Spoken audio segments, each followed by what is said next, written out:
Continuamos con nuestra programación por Infinito.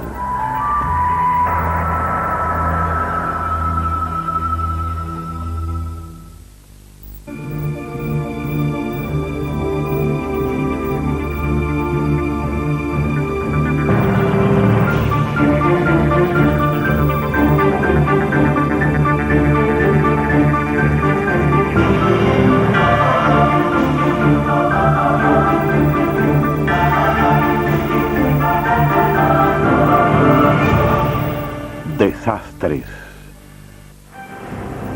Aeropuerto de Heathrow, 8 de enero de 1989. El vuelo BD-092 se preparaba para despegar.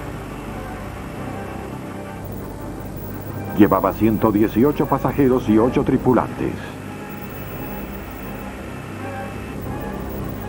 El Boeing 737-400 solo tenía 12 semanas de uso. A las 7:52 p.m. el vuelo BD-092 con su primer oficial piloteando la nave despegó. Su destino, Belfast. Hora estimada de llegada 8:50 p.m. Error fatal. A las 7:58 p.m. comenzó a alcanzar su altura de crucero de 10.000 metros.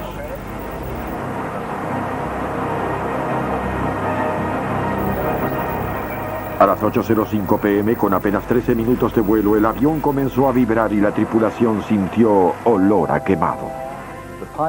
Los pilotos oyeron un impacto, hasta hubo algo de humo en la cabina, aunque no había incendio de motores. Así que sabían que algo ocurría, miraron los instrumentos. Esa fue su reacción inicial, y vieron que uno de los motores vibraba más que el otro. Pero de inmediato, como es natural, cerraron las válvulas de estrangulación de ambos motores y los pusieron a marchar en vacío. En ese momento, el capitán llamó al copiloto para confirmar cuál tenía el problema. Y el copiloto al principio nombró la máquina correcta, la que tenía problemas. Y luego a continuación se corrigió y respondió que la otra era la del problema. El capitán ordenó apagar el motor derecho del avión, pero el motor izquierdo era el que causaba problemas. Los pilotos no lo podían ver, pero los pasajeros sí. Alertado por la tripulación de que algunos pasajeros habían entrado en pánico, el capitán anunció que se desviaría al aeropuerto de East Midlands. A las 8:20 p.m., a 21 kilómetros de la pista, el piloto aumentó la potencia para nivelar el avión a 900 metros. 3 minutos después, a 3 kilómetros de la pista, el motor izquierdo perdió potencia. El capitán ordenó al copiloto volver a encender el otro motor, pero era demasiado tarde. A las 8:24, el capitán transmitió un aviso de emergencia por el intercomunicador. 10 segundos después, a 180 kilómetros por hora, el vuelo BD-092 chocó en tierra al este de la M1. Estaba a escasos 700 metros de la pista. Los servicios de rescate llegaron a la escena a los 9 minutos de ser alertados sobre el desastre por el control de tránsito aéreo de East Midlands. Los bomberos actuaron rápidamente, evitando que los restos se prendieran fuego. Médicos, enfermeras, paramédicos trataron desesperadamente de salvar a los heridos de posibles daños mayores. 71 pasajeros y 8 tripulantes sobrevivieron. Los conductores que estaban en la M1 en el momento del choque describieron la escena. Primero vi un avión que venía desde cierta distancia subiendo la colina. Vi que salían chispas de la cola. Luego, mientras yo subía a la cresta de la colina, vi la última parte de este desplomándose. Así que me detuve, fui hacia allí, trepé a la sección del medio y comencé a ayudar a salir a los heridos. La primera persona que vi fue un camarero. No sabía qué había ocurrido. Solo dijo que el avión venía de Heathrow y que había más de 100 personas a bordo.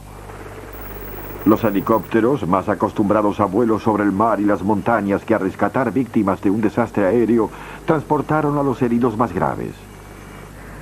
Los hospitales estaban en alerta máxima para atender esa repentina urgencia. Los sobrevivientes comenzaban ya a relatar lo ocurrido en el avión. Estábamos justo sobre el borde anterior del ala y se escuchó un estallido y salieron algunas chispas del lado izquierdo del avión. Vino el piloto y dijo que había perdido el motor derecho y había solicitado permiso para desviar hacia East Midlands. La parte de la cola donde yo estaba pareció quebrarse y volcarse y yo estaba suspendido hacia la izquierda, cabeza abajo, sostenido por mi cinturón de seguridad y mi esposa estaba un poco más abajo. Una persona frente a mí trataba de calmar a todos y estaba herido también. Pero a pesar de eso me arrastró del asiento. El rescate continuó hasta altas horas de la noche. El último pasajero fue rescatado a las 4:20 a.m., 8 horas después de la tragedia. 39 personas habían perecido en la colisión y 8 más murieron luego en el hospital. El Boeing 737-400 era un avión enteramente nuevo, con tecnología de avanzada y piloteado por tripulantes expertos. Los investigadores del desastre aéreo ansiaban comenzar su trabajo, pero debieron aguardar hasta el final del rescate.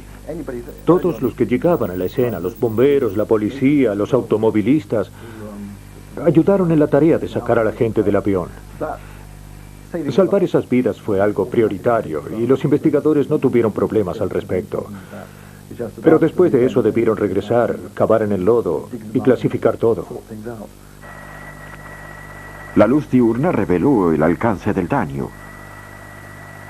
Mostró también que el avión había chocado muy cerca de la pista. El aparato permanecía aún inestable. Mientras los servicios de emergencia eliminaban cualquier otro riesgo posible, la división investigadora del accidente se concentró en los 2 motores del avión. Aunque estrellado bajo el fuselaje, el motor derecho no tenía señales de incendio. Pero el izquierdo estaba severamente quemado y llamó la atención del equipo. El motor izquierdo tenía evidencias de haberse incendiado, lo que coincidía con ciertas evidencias de testigos. El motor derecho, como aquí vemos, está en una condición 0 fuerza propulsora, concordante también con su detención. Pero no hubo apresuramiento en las conclusiones. Debemos tener una mente bien abierta, pero por otra parte ellos deben estar conscientes de lo ocurrido en el pasado y las posibilidades que hay. Pero la clave aquí es, creo yo, que si estamos conscientes de algo que podría haber ocurrido o tenemos una idea incorporada de lo que podría ser, entonces debemos decidir si ignorarla o no. Debemos hacer un enfoque científico. Hay una teoría y tratamos de derribarla. Si no podemos derribarla, quizás hayamos descubierto parte de la verdad. La investigación no solo se limitó al avión, también se buscaron indicios en los alrededores. Pero lo que deberían averiguar es qué ocurrió primero. En ciertos casos hay que recorrer kilómetros del curso de vuelo buscando a favor del viento y tratar de encontrar piezas pertenecientes al motor, por ejemplo, a fin de establecer la secuencia del desperfecto. Para hallar, de ser posible, la primera causa de la falla, se podría descubrir mediante el motor, pero consiguiendo esas primeras piezas se confirmaría todo lo obtenido de otra forma. Varios fragmentos que parecían ser parte de las aspas del rotor se hallaron cerca de una porqueriza en Sutton Bonington, a 3 kilómetros del accidente. La evidencia señalaba con mayor énfasis hacia los motores.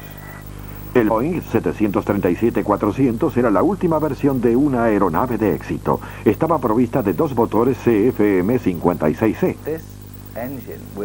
Este motor, que dicho de paso es muy empleado como referencia, el CFM56, posee antecedentes de extremada seguridad y es una de las máquinas más empleadas en la historia de la aviación o en la de los motores a propulsión. Tiene un gran récord en seguridad. Fabricado por GS en Estados Unidos y por Snecma en Francia, el CFM56C fue una nueva versión de una máquina existente. Los motores del vuelo BD-092 eran muy nuevos, habiendo cumplido 400 ciclos de despegue y aterrizaje. Pero al recuperar una cantidad de fragmentos del motor izquierdo, los investigadores comenzaron a observar las aspas en busca de pistas posibles. estaban hechas de una liviana aleación de titanio. Las pruebas del Boeing demostraron que había un defecto en su diseño que tensionó demasiado las aspas al ascender a toda potencia. Y el BD-092 quebró un aspa de 23 centímetros que fue succionada hacia la cubierta y luego hacia el motor. Causaría vibración, afectaría el flujo de aire, lo cual probablemente, al reducir la cantidad de aire que pasaba, aumentaría la temperatura al punto de causar un severo recalentamiento. Uno de los efectos en el motor probablemente sería que recalentaría la corriente en el compresor y dejaría entrar humo dentro de la cabina. Y creo que ese fue uno de los factores que los llevaron a sospechar del motor derecho en lugar del izquierdo.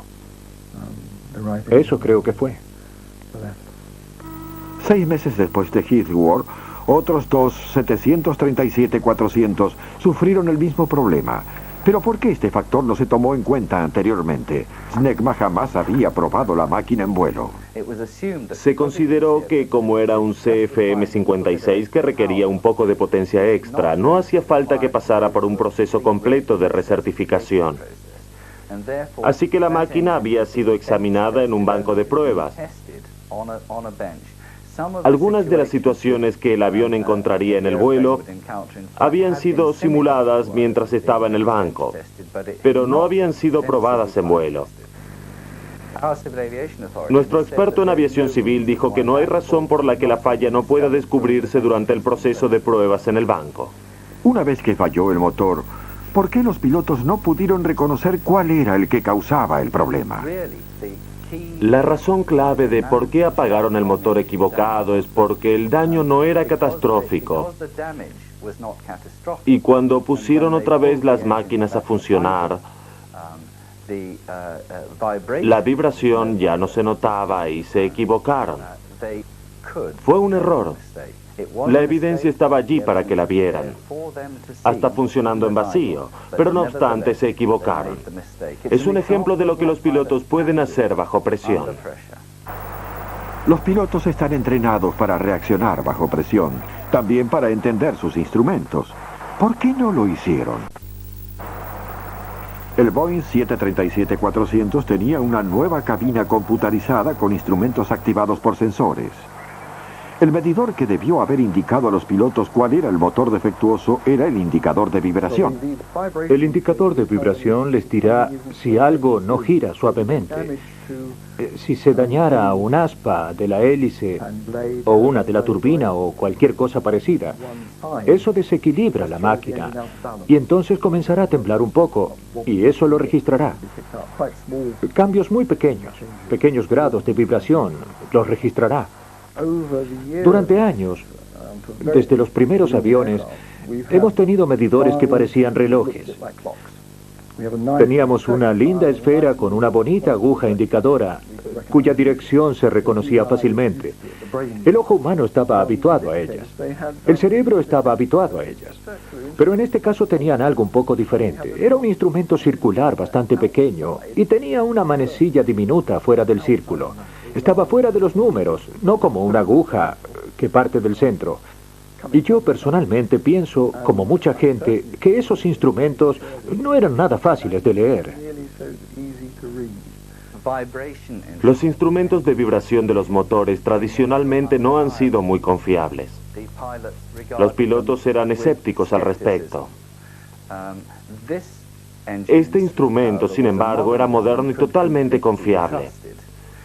No obstante, el piloto y el copiloto, hacía poco que habían comenzado a volar en este tipo de aviones y el capitán era un capitán de gran experiencia en aviones tradicionales. Por lo tanto, tenía tendencia a desconfiar de los instrumentos de vibración solo porque ya estaba acostumbrado a hacerlo. A pesar de su entrenamiento, los pilotos ignoraron totalmente sus instrumentos. Quizás habrían creído a sus propios ojos. Este avión experimental podría haber brindado la respuesta. Está provisto de una cámara colocada en la cola. Permite al piloto ver su avión en un monitor de la cabina. Sin embargo, hay problemas. El interrogante que surge es, ¿qué le pediremos al piloto que vigile? El avión es un aparato muy complejo. Tiene infinidad de partes que solo se pueden ver desde distintos ángulos. Es cuestión de saber dónde empezar y dónde detenerse. Ese sería un punto, pero hay muchos otros puntos. Los aviones experimentan tremendos cambios de temperatura en un vuelo normal de verano al alcanzar la altitud de crucero. Están a temperaturas de entre 45 y 60 grados Celsius bajo cero. Hay que tener una cámara que pueda funcionar bajando a esa temperatura y luego subiendo a temperaturas tropicales todos los días y al mismo tiempo varias veces al día. Pero esto aún se está experimentando. Están tratando de hallar la forma de hacerlo funcionar, que sea confiable y que el precio no sea excesivo porque las aerolíneas simplemente no lo podrían costear. Durante los 7 días siguientes, el Boeing fue preparado para su viaje final a la División de Investigación de Accidentes Aéreos en Farnborough. Aún había un enigma. ¿Por qué murió tanta gente en un avión que se suponía había sido diseñado para proteger a los pasajeros en caso de accidente? El fuselaje se quebró en 3 partes principales. Se veía claramente que en las quebraduras había graves daños internos, y quien sobreviviera estando sentado en ese lugar podría considerarse muy afortunado. Pero en la parte delantera, en el centro y atrás, las fuerzas del impacto deben haber sido menores, pero suficientes para dañar los asientos, el piso y la gente sentada en esos asientos. Así que observaron eso y pasaron mucho tiempo considerándolo. Y por supuesto trabajaron con un especialista en computación, un equipo médico para evaluar las lesiones de la gente con relación a la fuerza de aceleración que calculaban habría en aquel momento. Al quebrarse el avión en 3 partes, el piso de la cabina se desplomó. La mayoría de las muertes ocurrieron cerca de las fracturas. La División de Investigación de Accidentes Aéreos pidió al Centro de Impactos de la Universidad de Cranfield, en Bedford, que creara un modelo de computadora que determinara lo ocurrido a los pasajeros en el punto de impacto. La pericia de Cranfield era en el campo de accidentes de vehículos. Empleando simulación por computación basada en pruebas de laboratorio, podían pronosticar qué fuerzas podría tener que soportar el cuerpo humano. Una de las cosas significativas en un accidente aéreo, tan distinto a simular una prueba del accidente de un vehículo, es que hay toda una cantidad de incógnitas. No sabemos si el suelo estaba duro en el momento del impacto. No sabemos si el suelo tenía raíces de árboles, por ejemplo. Tales cosas pueden ser importantes en relación con la estructura. Así que hay muchas de estas incógnitas que habrá que tener en cuenta para la simulación. Empleamos un proceso de modelo bastante sencillo. El avión se modeló empleando un enfoque en componentes límite, donde la estructura se analizó en sus partes más importantes, tales como los tanques de combustible del motor, partes de su estructura. Y estas fueron unidas por elementos B que representaban la potencia física y las características de rotura del avión. Con ese modelo pudimos pronosticar las señales de aceleración que se vieron dentro de la cabina del ocupante. Y luego tomamos esa señal y la pusimos en un modelo individual para un ocupante. Y empleando el modelo del ocupante, pudimos ver hacia dónde eran impulsados los ocupantes y el tipo de lesiones que se produjeron durante la secuencia del accidente. Con esta información, el Instituto de Medicina Aeronáutica de Farnborough luego efectuó pruebas con asientos tomados del avión Heathrow. La simulación mostró gráficamente cómo los pasajeros sufrieron fracturas de cadera, piernas y cráneo al ser arrojados hacia el asiento del frente. Estudiaron también los anclajes de los asientos en el piso. El piso se formaba de vigas unidas al fuselaje. A lo largo de las vigas había carriles y paneles. Los asientos habían saltado sobre las guías. El sistema estaba diseñado para soportar una fuerza de 16 G. El accidente generó una fuerza de más de 20 G. Las vigas se doblaron, el piso se desplomó y los asientos fueron impelidos hacia adelante. Muchos pasajeros perdieron la vida debido al equipo, los accesorios de la cabina, asientos que se movieron y literalmente los golpearon desde atrás. Se aprendió muchísimo sobre cómo ciertos accesorios, como las gavetas superiores, podían asegurarse mejor que en aquella época, que los asientos debían asegurarse en un piso más fuerte y que los asientos mismos debían ser más fuertes. Esta investigación sobre el diseño de los asientos y la ubicación de las víctimas enfocó el tema de los asientos mirando hacia atrás. ¿Habrían brindado mayor protección a los pasajeros? Bien, los asientos hacia atrás son una respuesta posible, pero también existe esta posibilidad. Al recostarse, uno está más propenso a golpearse la cara y la cabeza con cualquier cosa que salga disparada por la cabina que estando inclinado hacia adelante y abajo. Un reciente estudio japonés reveló que los asientos hacia atrás tendrían que ser más altos, con vigas de soporte más fuertes, y en un accidente tipo habría un 20% más de presión en el piso, todo lo cual aumentaría el peso del avión. Mediante mis cálculos resolví cuánto peso extra habría con los asientos hacia atrás en un Boeing 747 y la respuesta es aproximadamente 10 toneladas. Eso significa 10 toneladas de carga y 10 toneladas de pasajeros que no podrán volar a largas distancias. Y los pasajeros restantes que podrán volar en ese avión pagarán tarifas aéreas muchísimo más caras. Y estamos hablando de un 10, un 20% más caras para viajar a la misma distancia. Van a tener que pagarla. Y si usted dijera, ¿le gustaría viajar de espaldas? Su posibilidad de tener un accidente es solo 1 en 15 millones. La de tener un accidente y morir es 1 en 15 millones. Usted pagaría 20% más, quizás para no sobrevivir si tiene un grave accidente y viaja de espaldas. Yo creo que ustedes dirían, no, francamente, jamás lo pondrán en práctica. La investigación de este accidente fue la más completa investigación aérea de Gran Bretaña. Cuando se despejó el lugar del accidente, se hizo un minuto de silencio en memoria de las 47 víctimas del vuelo BD-092. Creo que en cierta forma todos los accidentes son evitables, en el sentido de que la mayoría tenemos o hemos tenido indicadores que nos anticipan un problema.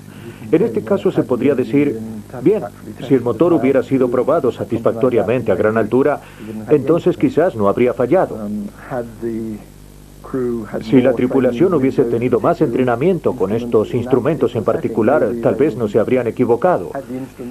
Si los instrumentos hubiesen sido mejor diseñados y mejor ubicados, posiblemente la tripulación habría sabido qué era lo que fallaba. La tragedia aún tiene muchos aspectos de seguridad en vuelo sin resolver. ¿Hasta qué punto deberían los pasajeros confiar en los pilotos? ¿Hasta qué punto esos pilotos dependen de su entrenamiento? Los pilotos confían en su entrenamiento, pero también su pericia y su habilidad son esenciales. Todo esto aún no se ha determinado, y las demandas judiciales luego del accidente poco es lo que han hecho para resolver este problema.